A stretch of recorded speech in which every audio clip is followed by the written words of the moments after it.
Good afternoon, my name is Felipe Pais and I'm going to present our work from a team that is composed by two universities, the Pontifical University Catholic from Paraná and Federal University from Paraná. We are both universities from Brazil and I study in PUC, the Pontifical University. This work was made in laboratory of pathology, and we created this study to understand more about the germinal matrix and hypoxia ischemic insult. So let's start. The title is The Brain Tissue Samples of Newborn Infants Suffering from Hypoxia Ischemic Insult in Germinal Matrix Region, NFKB Parking VGFR1 pathway. I know that it looks like a little bit scary because it seems that I'm going only to talk about boring theme from Mollet pathway, but actually I want to talk about an important thing that is newborn and prematurity. Taking account how the brain works during the deprivation of oxygen, trying of this study help a little in the comprises of the event of hypoxia and of some ideas for other studies. So mortality and survival with severe morbidities is the primary marker of the quality of perinatal care.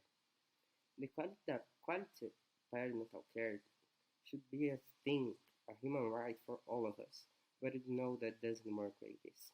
And when good care does not happen, those with complications have more difficult to survive. That is an example of premature newborns. In the world, we have, just take a laser. In the world, we have 1 in 10 babies born in prematurity, and in Brazil, for example, we have 340,000 babies dying of prematurity, and being the death country in the world to have more deaths. Notably, the cause of premature deaths worldwide is huge. Every year, 1 million babies die due to prematurity. Furthermore, we have other causes of the death in this premature. One of these causes is the hypoxia ischemic insult. The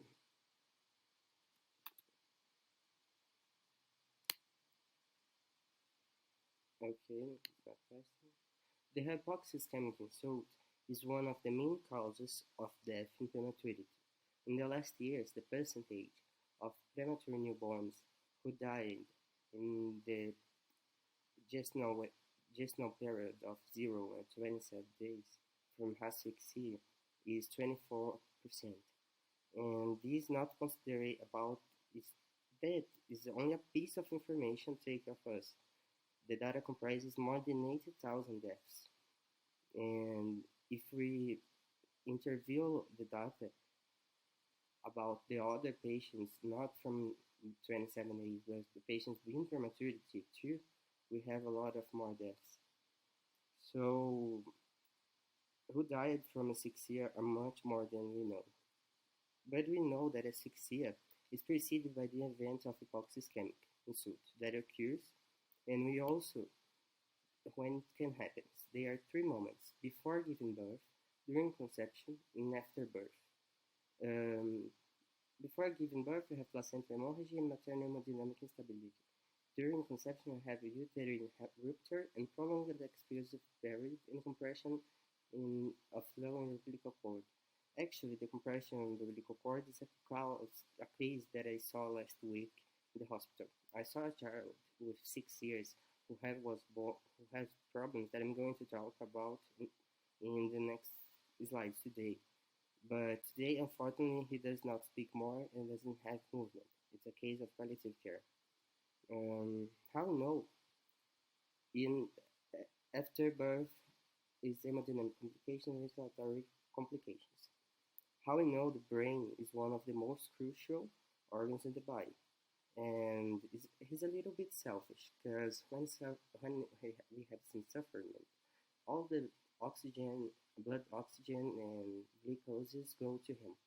And when it doesn't happen, we have some injuries that we can occur, like hypoxia ischemic encephalopathy, hemorrhage of germinal matrix, and periventricular leukomalacia. The hypoxia ischemic Encephalopathy. It's a thing that happens when you have a lot of calcium, and the calcium results in hyperstability of neurons and consequently neuronal death.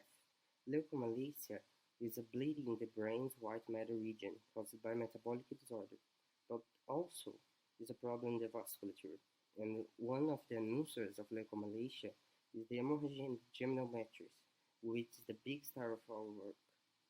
All these disorders cause some sequels over time in the child. When it's the first year of life, we have severe motor and or sensory loss. When second year, we have low development, and 2 for finding gross motor dysfunction, until we have learning difficulties. And how I said before, the biggest star of our study is the hemorrhage on germinal matrix. And this is why I leave it for the end. We want to study this region because it's extremely important in newborn development and settling. Also for being the place that first suffered from the hypoxia scan consult. So before getting actually inside of our study from the molecular view, I'm going to explain a little bit about germinal matrix anatomy and how we can check clinically if it's alright when the baby is born. For later, we can explain the embryology process in brain formation. About the anatomy of germinal matrix, we have that this region is a tight layer of thalamus striatum sulcus from the periventricular region, composed of white matter. It, with this localization more centrally, it allows neuronal migration to occur. Furthermore, we have the germinal matrix composed by subependymal cells, intense energy metabolism, which is necessary for the production of neuroprecursors and glioprecursors. We know that germinal matrix comes up in the 12th week and regresses in the 36th week, being a moment of intense proliferation, migration, and differentiation of the central nervous system. However, even with this importance in the central nervous system, the germinal matrix is really vulnerable because have a vasculature extremely fragile and allowing the vascular endothelium to stay propitious to suffering during the privation of oxygen that occur in hypoxia chemical consult. With these, the matrix can bleed, causing sequels for the child as I told before. We only have a few mechanisms to identify the alterations in newborn that could be relation with hypoxia chemical in the germinal matrix. One of these is the Apgar score that could be make the scale with appearance, pulse, primacy, activity, and respiration, classifying the newborn in the first minute, 5 minute, 10th minute, and consequently.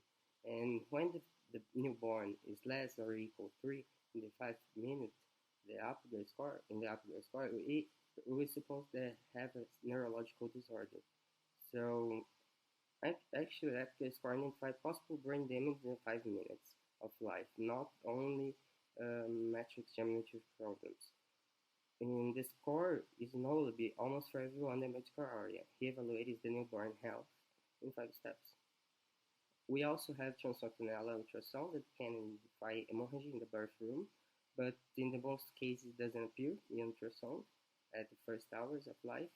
So being a test less sensible, we have also MRI, but it's too expensive. It doesn't have in all places. Here's the image that I took from an article about germinal matrix hemorrhage, but that's not the focus of our study.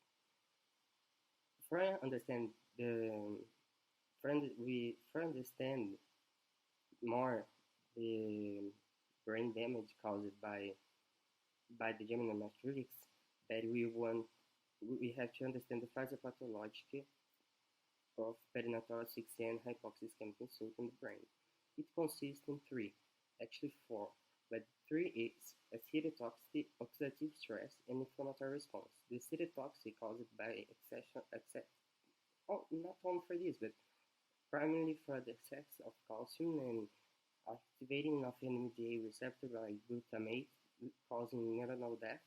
The oxidative stress because the accumulus of ROS the reactive oxygen species, taking the death of the neuronal, and the inflammatory response is caused by release of a lot of cytokines that activate caspases and programs of cell death. But another cause consists in response of cerebral vasculature of the germinal matrix to to the hypoxia. This is a part that is not so much studied. All of the other studies talk more about these three, and not about the response of cerebral vasculature. And this one has the potential to be a huge step in the physiopathology of hypoxic lesion. As you're going to see in our results of our study, exists an involvement of the vasculature endothelium with the neuronal damage. Process like angiogenesis happen in trying to defend the germinal matrix vasculature. And this angiogenesis would be normal. It's a normal process that our body responds when have hemorrhage, trying to make new vessels to oxygen that the part that is not being receiving oxygen. And this comprises the VGFR1 receptor, vascular endothelial growth factor, but sometimes it doesn't work, like I'm going to show in the end of our study. The angiogenesis process occurs when endothelium is lesion, and we have actions like from VGF and HIF1 alpha is the hypoxia inductor factor 1 alpha that is really important. The next study of our study we're going to see them. And he, in condition of hypoxia, goes to the nucleus and produces VGF that is going to act in the endothelium vasculature, and with this, the endothelium progenitor cells could make new vessels and make the process of angiogenesis, that the tube formation will have the regulation of vessel size in the end. We also have now the parts of the of embryology. We have that proliferation, differentiation, survival, and growth. The proliferation occurs when neuronal stem cells make symmetric or asymmetric movement. Symmetric is when it makes itself, but the asymmetric is when it makes another cell that is neuronal progenitor cell. The NPC will pass through the differentiation process that will activated by NOT pathway, secreting neurogenins that block the Jacques-Stade pathway, that when the NPC will only turn neuroblasts when Jacques-Stade is blocked with neurogenins by the NOT pathway. And when it turns into neuroblasts, you're going to pass through migration process. And this process needs the excitatory by glutamate and inhibitory action by GABA, and also the transcriptional factors like NF-κB, nuclear factor kappa B, to say if that neuroblast will be excitatory or inhibitory. And after this, he's starting to growing, and with action of neurotrophins like BDNF, brain-derived neurotrophic factor, NC3, they are going to act, trying to make the survival of the immature neuronal until he turns into a mature neuronal and arrives to the place that he must be. Here is a part of proliferation differentiation that occurs.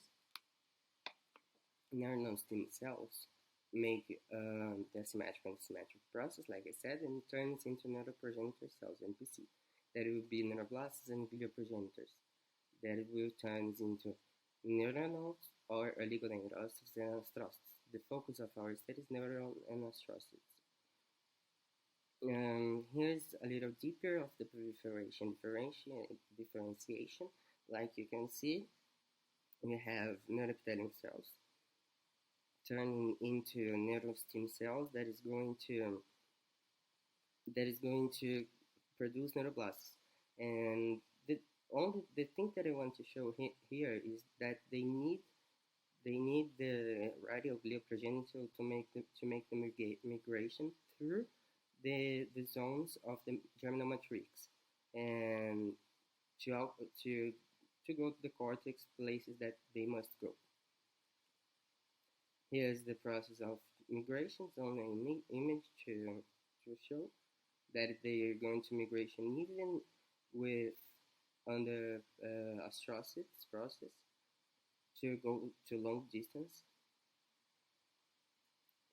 And the part of survival and growth, we need receptors like TRKB, tyrosine receptor kinases, that can be TRKB, TRKC, TRKA. They're going to ligate by neurotrophins like BDNF and activated vias of AKT3 and mTOR of cell survival, or vias like HAS, MAPK, MAPK, that is neuronal differentiation. It's a part of the differentiation of cytoskeleton action for the migration part. The biomarkers that we're going to analyze in our study is AKT3, is a survival, proliferation, and growth factor. The TRKC, that's a receptor of proliferation of neuronal cells and differentiation, like I said before, the neurotrophins can ligate in him. The NFKB, that is transcriptional factor that I said that is essential for the migration process. The VGFR1, that is angiogenesis factor that I said that's necessary to contain the hemorrhage, and partin, that is a protein made protection, is a protein that made protection of anti-apoptosis, is a ubiquitin ligase 3 that is going to make the ubiquitination of and degraded the factors protein. Then CD68 was made to see the presence of microglia.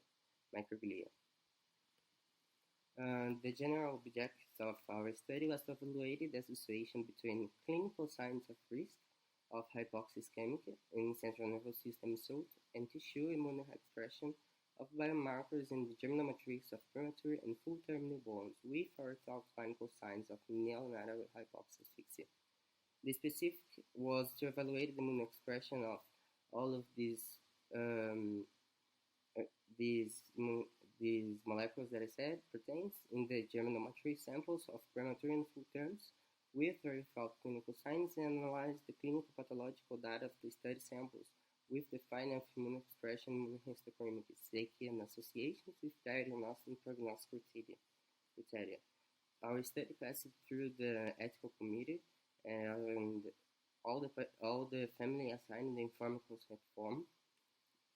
Our method consists in 118 germinal matrix samples of newborns that died in this time. They were formalin fixed paraffin individuals, and we can evaluate these. We make 3 groups to evaluate the maturity of the central nervous system using the gestational age, the survival time using hours, and the Apgar score to say if it's asphyxiated or not asphyxiated. The Apgar score in the 50 minutes, those who have more than 3, counting more than 3, they are not asphyxiated. The number of individuals that are not asphyxiated was 84. The Apgar score less or equal 3 are asphyxiated. Our number is 34. To evaluate the maturity of central nervous system, we use gestational weight, like I said, more or equal 37, the stem children. And the number of individuals that we had, it was 26 individuals. Not mature central nervous system is less of the 36 just weeks. And we differentiate into certainly mature central nervous system with gestational age less or equal 30, and more in gestational age immature central nervous system, gestational age into 31 and 36 weeks complete. This immature central nervous system was a number of 36 individuals, and extremely mature was the number of 56. Together they comprise a number of maturity of central nervous system of 92 individuals, counting 78% of our samples. And also we use survival time in hours, who died up to 24 hours. We have 38 individuals who died between 25 and 27 hours. We have the number of 48 individuals, and who died over the 72 hours. That is number of 32 individuals. Our methodology passed to collection samples of tissue of germinal matrix and confection of multi-samples paraffin tissue blockage, CMA blockage. And this TMA passes to immunohistochemistry assay with the antibodies of anti-NFKB, anti-VEGFR1, anti-AKT3, PARK2, TRKC, and CD68. After this, pass through the microscopy and data analysis to see if it works, the immunohistochemistry, and to see the pattern of the cells. After this, it goes to morphometric analysis on immunostaining like AXO-scan, Zoom, and it takes 20 images in a medium magnification with using the Zen Blue Edition software. All the sample analysis of the image was performed blindly. The analysis of tissue immunoexpression was performed with PRA+ software version, and after this semi-automatic color segmenters method was used. The limiting and quantified immunopositive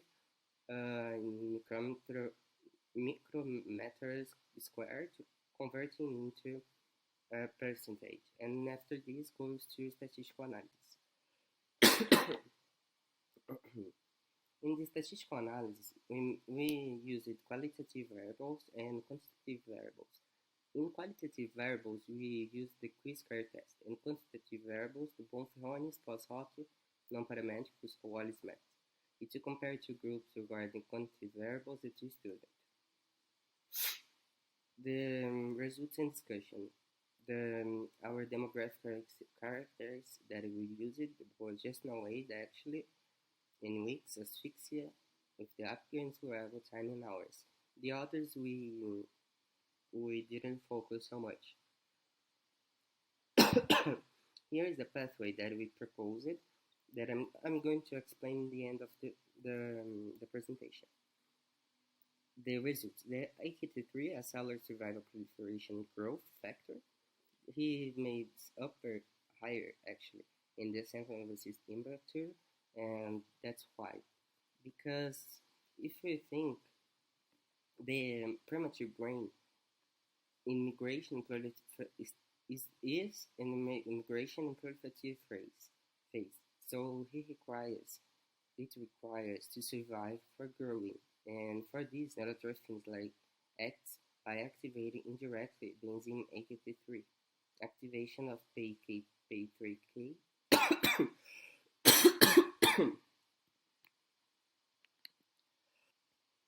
With this activation of PI3K, AKT mTOR pathway that is going to inactivate caspase 9, and with this we will inhibit the apoptosis to occur to have more cell migration. Here the AKT3 inhibiting the caspase 9. So this is responsible for the formation of the cytoskeleton material and neural progenitor cells, and is needed to survive. Also, we have another protein that is anti-apoptosis, that is obligation 1, is the protein that is getting higher in the central nervous system immature, showing for us that the protection of mitochondrial integrity against cellular death caused by stress, and premature have more production of damage agents like ROS, like I said before. So during the development process, we have a lot of ROS being produced and not effective proteins. So parkin is used to destroy these proteins, take them and leave to proteasome for the proteasome degraded, and also it makes part of the TNFR1, TNF-alpha, and FKB pathway that we use it in our pathway. Also, we have the NFKB that we use in transcriptional activity in neuroplasticity and apoptosis control. It can promote expression of genes involved in cell death and essential genes that act in cell survival and plasticity, such as the hypoxia-inducible factor 1 alpha, that is necessary for when it happens. Oh, the NFKB is higher in the central nervous system immature, and the hypoxia-induced factor is important to control the growing of vessels actually too, because he controls the VEGFR, and is important during the hypoxia. And it can participate in the survival pathway of apoptosis through blocking commands of cell death.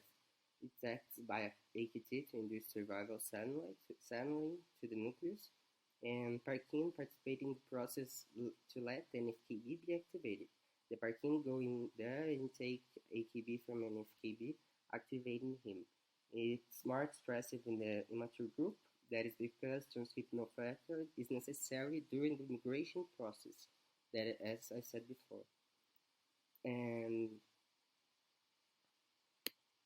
we also have a presence of microglia here with the liberation of cytokines like TNF-alpha.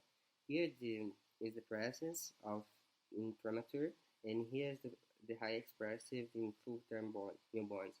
It's important because TNF-alpha is like a neuromodulator in our study, not like an pro-inflammatory.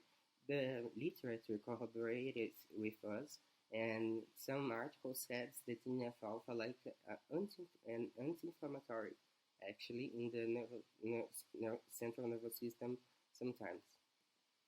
And the other thing that happens is the VEGFR1 that we didn't expect this. We expect the VEGFR1 is higher in the asphyxia, but here our study presents that VEGFR1 is higher in the group that is not asphyxiated.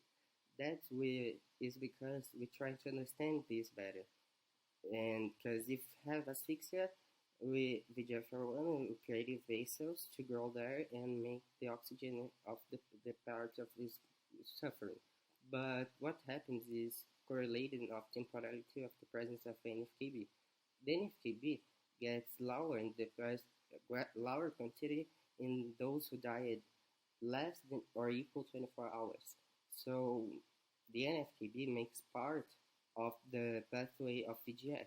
It's a precursor. So maybe didn't have time to make the VEGFR1 and didn't have time to release the NFKB. So less NFKB, less VEGFR1, less angiogenesis process. Worse, the hypoxia can consult. In the absence of AKT3 and Parkin, we have less neuroprotection and cell survival.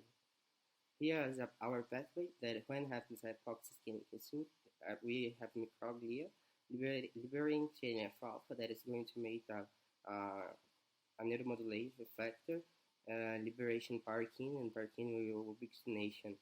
And the part that liberates NFKB to go to the nucleus. When it goes to the nucleus, it produces HIF-1 alpha.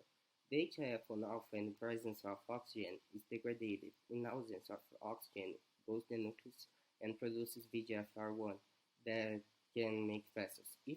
But in our studies, these show it to be less, and the NFKB too less in quantity. So we think that it didn't have time to make this pathway, or for the here in the PAS1, or in the 3 for not make the translation of some factors. Conclusion: we elucidated of a viable molecular pathway current in the hypoxia ischemic insult. New approach in new investigation for serum biomarkers. We want to see the new serum biomarkers. A possible diagnosis aiming for an intervention in the prognosis and the early treatment of the hypoxia ischemic disorder. Future studies from our group involve the elucidation of the pathway with immunohistochemistry and genetic analysis of other markers, focused preferentially on BDNF. For further, we can analyze serum blood levels of these biomarkers in newborn, trying to reduce the gravity and hypoxia ischemic insult. We published in this journal, and here is our reference and supplementary table pathway and abstract. Thank you.